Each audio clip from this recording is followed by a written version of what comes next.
that'll never happen. I said, what are the chances of anything like that being able to happen? He kind of wasn't just a normal person that I'd chat to in the day. There was just something there. We couldn't put our finger on it, what it was. People don't meet like that. It's not what happens in everyday lives. But ours are not everyday lives anymore. Have you ever met somebody that you just clicked with, but you couldn't put your finger on why? Now this is the incredible tale about how coincidence brought two people together and changed their lives forever. Last time I drove a bus was, well, 1999. Let's start with Dave Green. I used to have a motto, it's just nice to be nice. As a supervisor at Manchester Airport bus station, he met Andrea Urmston. I'd come to fill the vending machines and clean the vending machines. That's where this tale begins, but I'll let Andrea explain. Where the vending machines were, it was really hard to park at Manchester Airport. We went into the bus station and we asked if we could park there, leave our van there. So I tell you what, give me a hot chocolate and you can park wherever you want, whenever you want. We just got talking from there.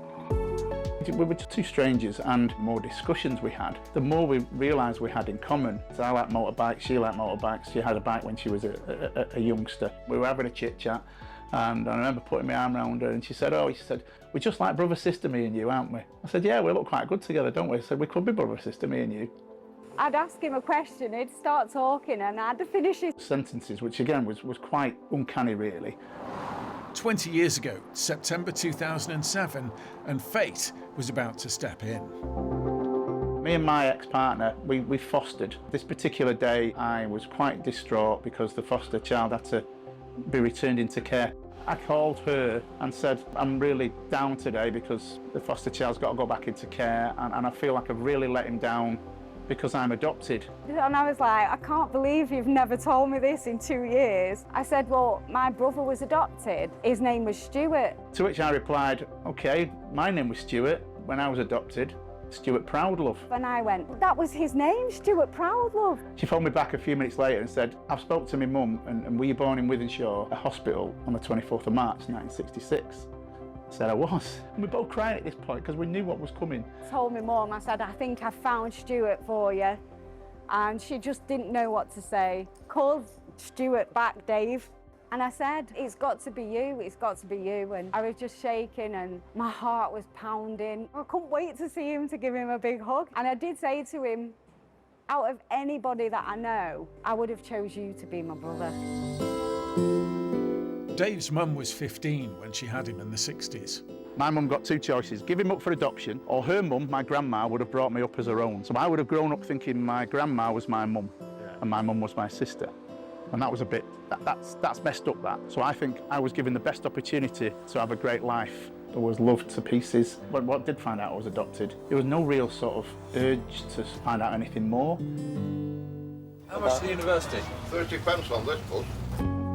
Now back in the 80s when Dave was driving, buses were a lot cheaper.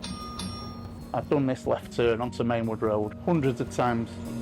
But when Andrea took him to be reunited with his birth mum, there was a familiarity to the route. The nearer we got, I kept saying, I drive a bus down this route. Oh my God, I drive a bus along this road. And then we got to Mum's house and I said, I drove a bus past this house.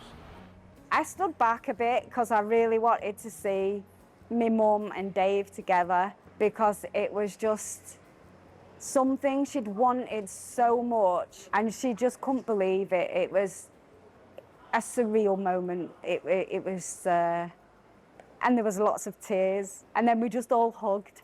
You know, I couldn't believe that I'd got my brother and my mum together. It was amazing. She made a promise to her mum when she was 6 that she'd find me. And I remember our mum looking over my shoulder as she was hugging me through the tears saying, you kept your promise. Sorry. So yeah, it was a really good time. Now after this family reunion, nothing was ever going to be the same again. And coming together at the bus station where it all began, it was clear some things were always the same. You've gone through your life having your bruise the colour of a rich tea biscuit, and that's what you were telling everybody, and I told everybody the same thing. And certain bars of chocolate, we eat the same way. The tomato sauce butties. So, yeah. Since being as young as I can remember, she had wanted that, to meet you. And you give her that. I gave her that from. I promised her that. I've always thought it's not what you have in your life, it's who you have in your life. Somebody or something give me the thumbs up that day. Yeah. And things will never be the same again. Things haven't been the same for 20 years and they're not going to be ever again because I've got the one thing in my life that I need to make it special, and that's yourself. A chance meeting brought a brother and sister together, and now they're making up for lost time. We can't get those years back, but what I enjoy is making every day count with you now. You've made me believe in myself, helped me through so many tough times, and so you're my rock, and I couldn't be without you for one more second ever. I really do think you were my lottery win.